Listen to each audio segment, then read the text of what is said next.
Marjani, je suis vice-président de l'association des anciens combattants de Kotti-Chiavari Pietrosel et je prends la parole à la place du président, M. Robert Mariani, qui malheureusement a une extinction de voix. Voilà, tout simplement. Il parle beaucoup trop. C'est pour ça. Messieurs les officiers de la Royal Navy, Monsieur le Général, Monsieur le Commandant de Gendarmerie, Monsieur le Directeur de l'Office des anciens combattants et des veuves de guerre, Monsieur le maire de Kotti-Chiavari, Monsieur le maire de Serra di Ferro, Monsieur le premier adjoint au maire de Pietrosel, Monsieur le président de l'association des anciens combattants de Propriano, Mesdames et Messieurs les conseillers municipaux, Mesdames, Messieurs, chers amis. Je vous remercie de votre présence à la cérémonie d'aujourd'hui qui, d'une manière générale, célèbre un jour en avance par rapport à la date officielle la libération de la Corse et vise plus particulièrement à rendre hommage au protagoniste de la mission, Frédéric. Je donne la parole à Monsieur Sébastien van der Geest, descendant de Guy Verstraete.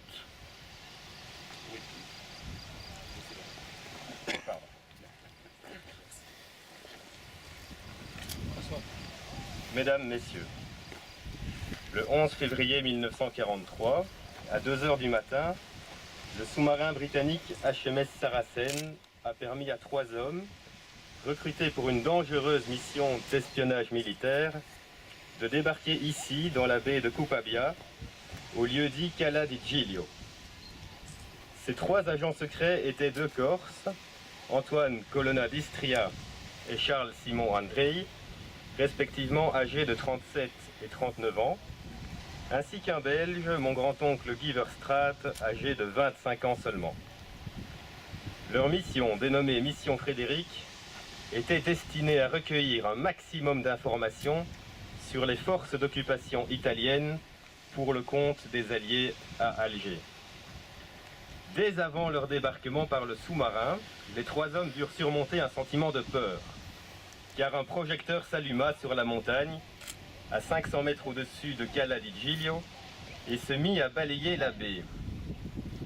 Ils ont par ailleurs dû faire preuve d'un tel courage extraordinaire tout au long de leur mission, pour laquelle ils ont travaillé sans relâche durant 2 mois, tout en connaissant les risques énormes qu'ils couraient.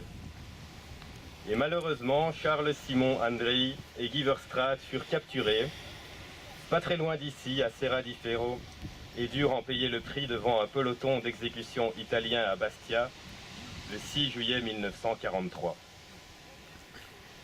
Nous ne devons jamais oublier les Corses courageux du coin, de véritables résistants qui les ont logés, les ont cachés, leur ont donné de la nourriture et ont contribué à recueillir des informations militaires pour que celles-ci soient transmises à Alger par radio par Guy Verstraete. Parmi eux, François Peretti, Jean-Donat Leandri, Charles Tomasini, Antoine Caponi, Jean-Baptiste Cesari, Jean Giovanni et Benoît Mondoloni que nous avons la chance d'avoir parmi nous aujourd'hui. Eux aussi connaissaient les très grands risques qu'eux-mêmes et leurs familles encouraient. Tous ces hommes ont œuvré de manière exemplaire au nom de notre liberté. Et leurs actions héroïques ne doivent jamais tomber dans l'oubli. Jamais.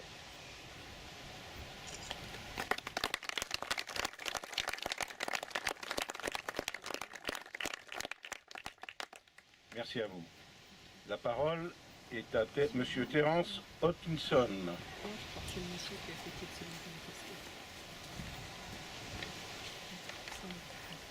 Monsieur le maire, mesdames, messieurs,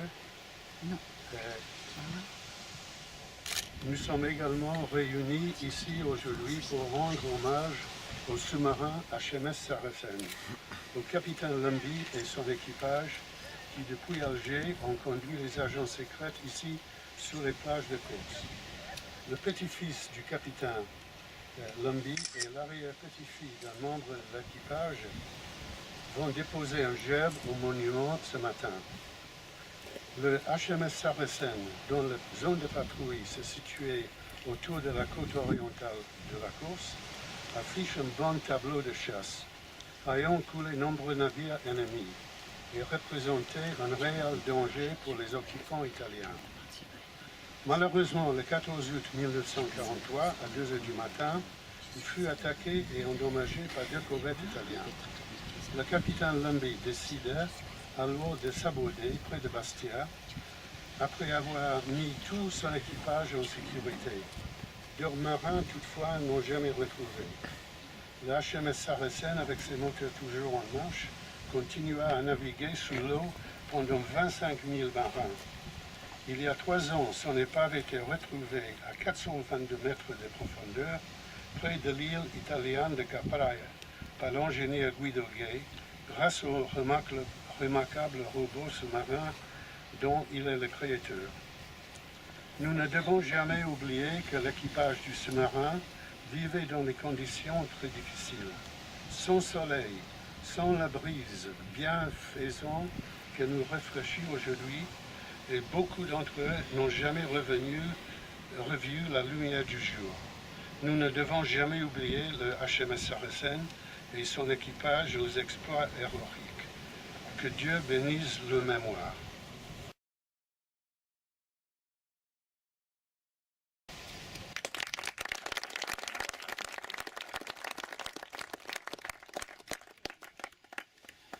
Alors en anglais, thank you very much.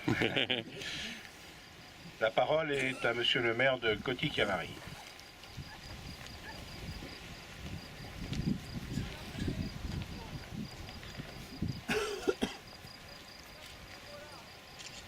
Monsieur le conseiller territorial représentant le président de l'Assemblée de Corse, messieurs les officiers de la Royal Navy, monsieur le général, messieurs le commandant de gendarmerie de Pietrozèle, monsieur le directeur de l'Office des anciens combattants et des veuves de guerre, monsieur le maire de Serradifert, monsieur le premier adjoint au maire de Pietrozèle, monsieur le président de l'association des anciens combattants de Propriane, mesdames et messieurs les conseillers municipaux, mesdames et messieurs, chers amis.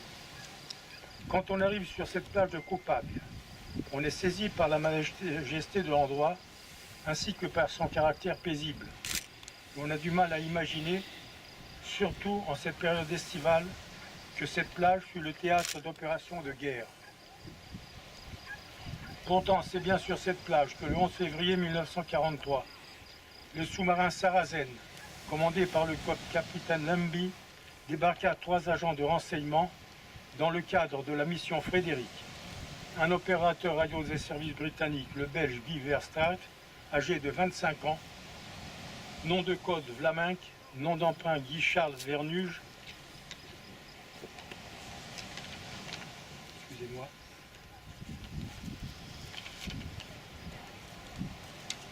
il est accompagné de deux Corses, le premier adjoint Antoine Colonalistri, le premier Antoine Colonalistri, âgé de 37 ans, originaire de Pétré-Tobékizane, directeur d'un magasin à Alger. Le deuxième, un parent à lui, Charles Simon André, âgé de 40 ans, est instituteur à Pétré-Tobékizane. Cette mission fait suite à d'autres débarquements clandestins effectués nuitamment partout en Corse et qui avaient pour but de recueillir des informations précieuses sur le dispositif ennemi. Sans le dévouement de ces personnes venues d'ailleurs, l'avenir de notre île aurait pu être tout autre. La Corse a été libérée par ses habitants et les troupes de la France libre. Cependant, il faut bien reconnaître que tout le travail fait en amont par les missions de renseignement a grandement contribué à la réussite de l'insurrection de septembre 1943. Le monument ici érigé nous en rappelle le caractère international. Aussi, je tiens particulièrement aujourd'hui à souhaiter la bienvenue à la délégation de personnes venues spécialement d'Angleterre et de Belgique pour rendre hommage à leurs parents qui ont pris part à la mission Frédéric. Je souhaite également saluer les familles et les proches des compatriotes corses.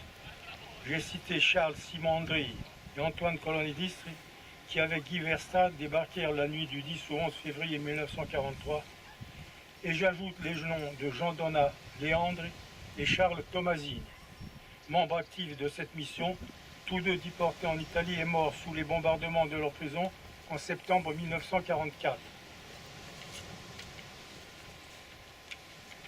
Je félicite pour leur travail, le travail qu'il a accompli.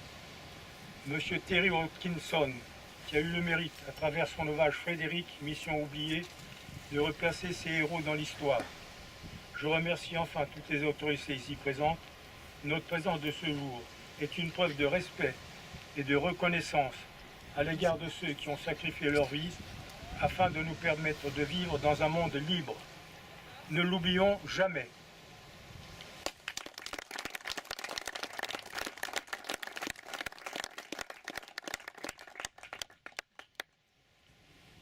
Je vais vous demander de vous mettre au garde à vous, tout simplement.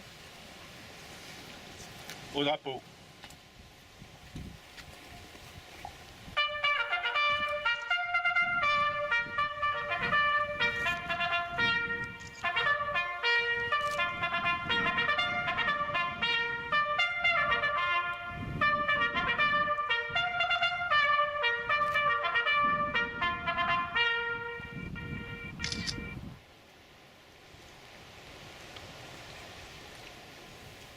Dépôt de gerbe. Dépôt de gerbe de Albert Westraat et de Monsieur Sébastien van der Geest.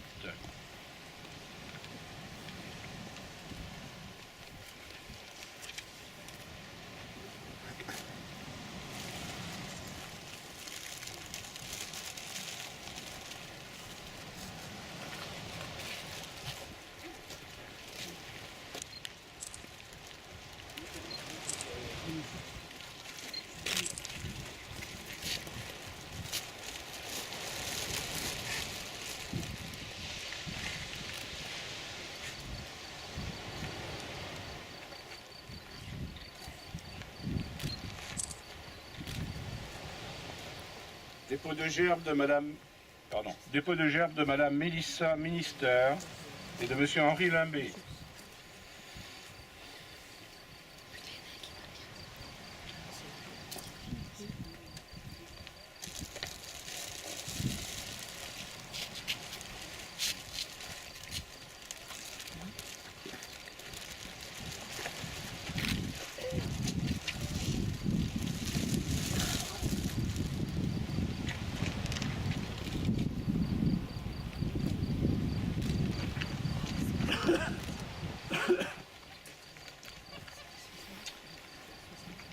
Dépôt de gerbe de Madame Jacqueline Célès.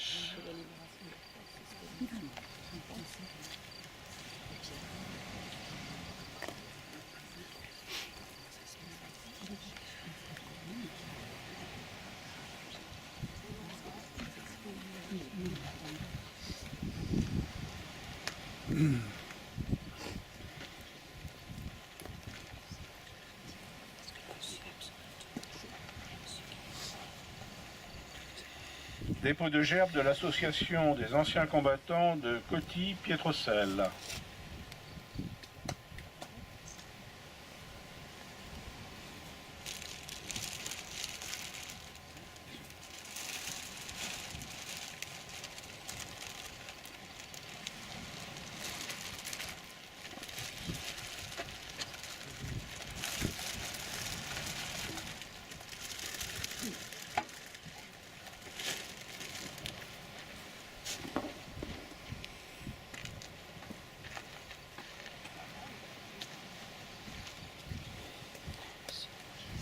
Dépôt de gerbe de la mairie de Coty-Cavarry.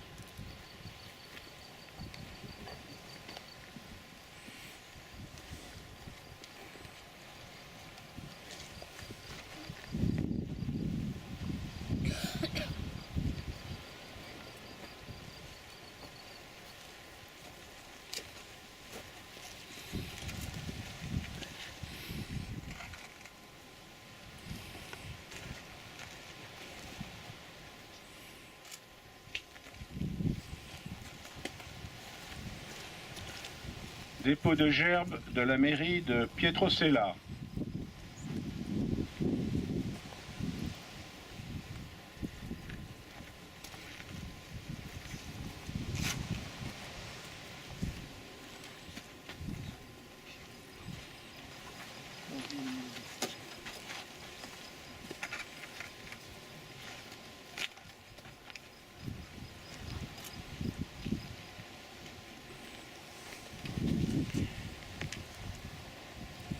Dépôt de gerbes de l'Assemblée de Corse.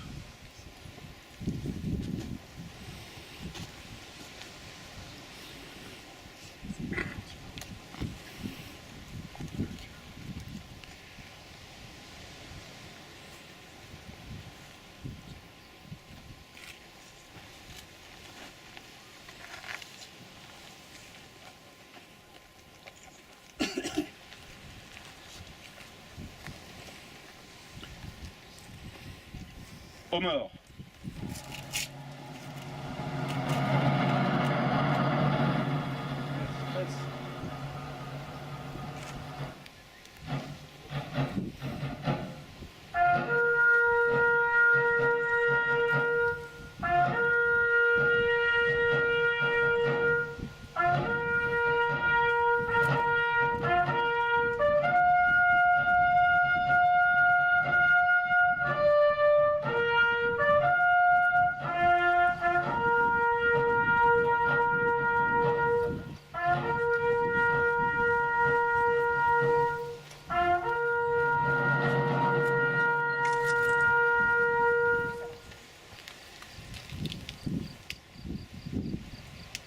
Repos. Minute de silence, s'il vous plaît, pour cette cérémonie.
Amigo, senti i corvacci in la piaggia arrabbiati.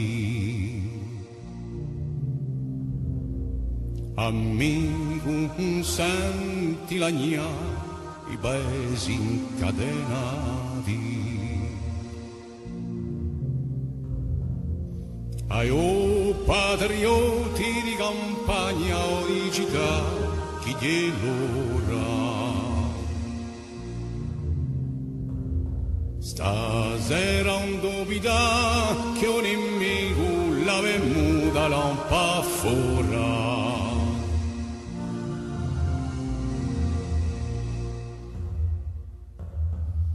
Ognuno è cosciente oramai dell'impronto di Amosa. Le 9 septembre 1943, Amico, tu caschi, venera, non trovo la risposta. dans la liesse et l'allégresse pour toute l'île. Et dans la douleur et le désespoir, Ma ne esicherà, do sangue sotto le sobote. d'un bombardement aérien. Pour eux, je vous demande de Cantate fratelli, chi ci sente a libertà stanotte.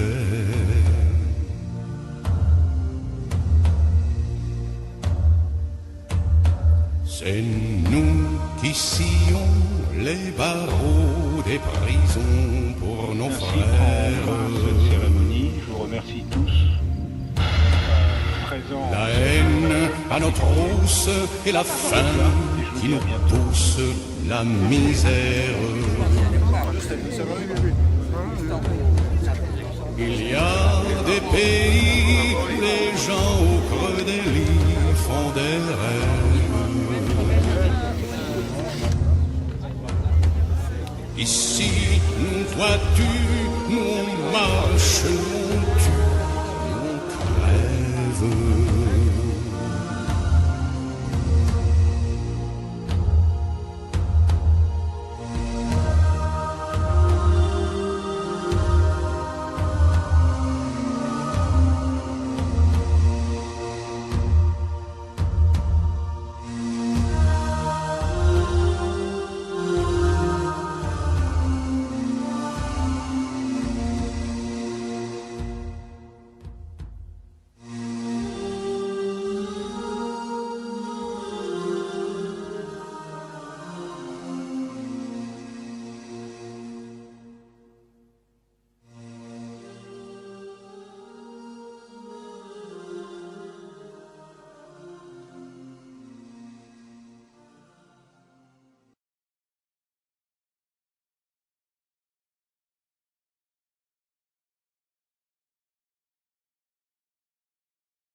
Comment pour les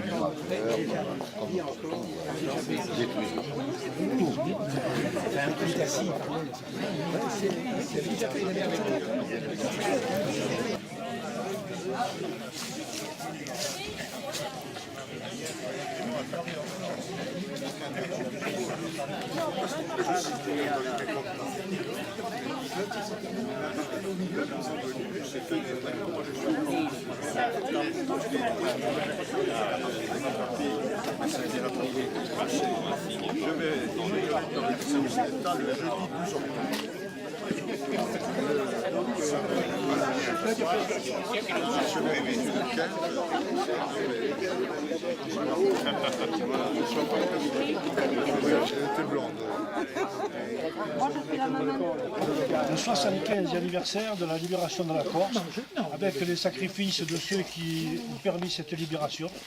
Et aujourd'hui, ce soir, nous sommes là comme toutes les années pour honorer la mémoire d'un homme, Guy Verstraete.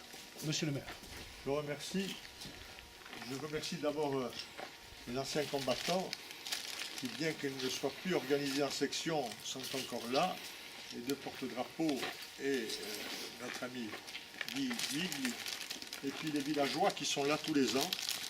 C'est la 18e fois que je préside cette cérémonie, et quel que soit mon statut futur, tant que j'aurai un souffle de vie, j'y reviendrai.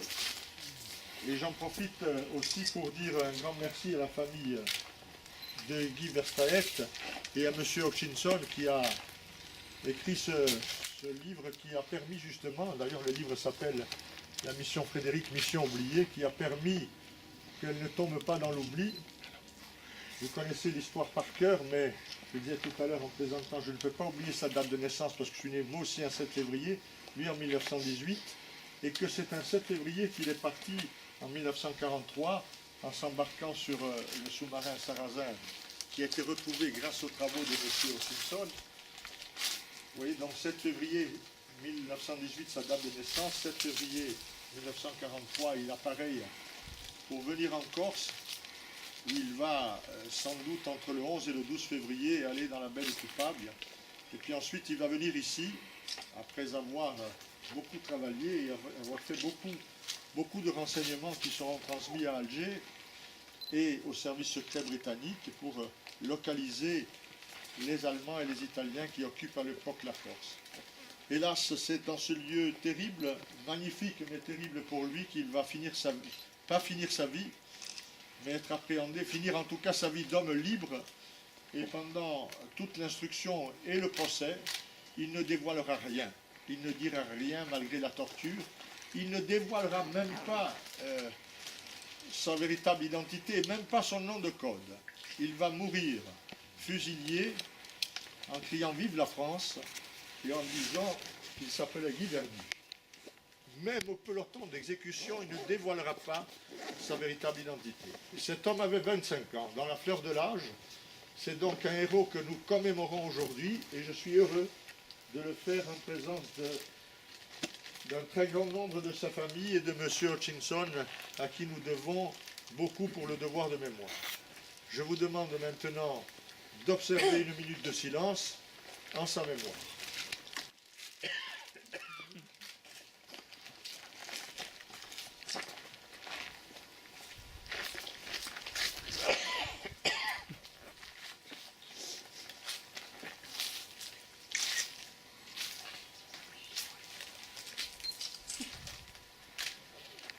Merci, je crois que la famille avait les germes.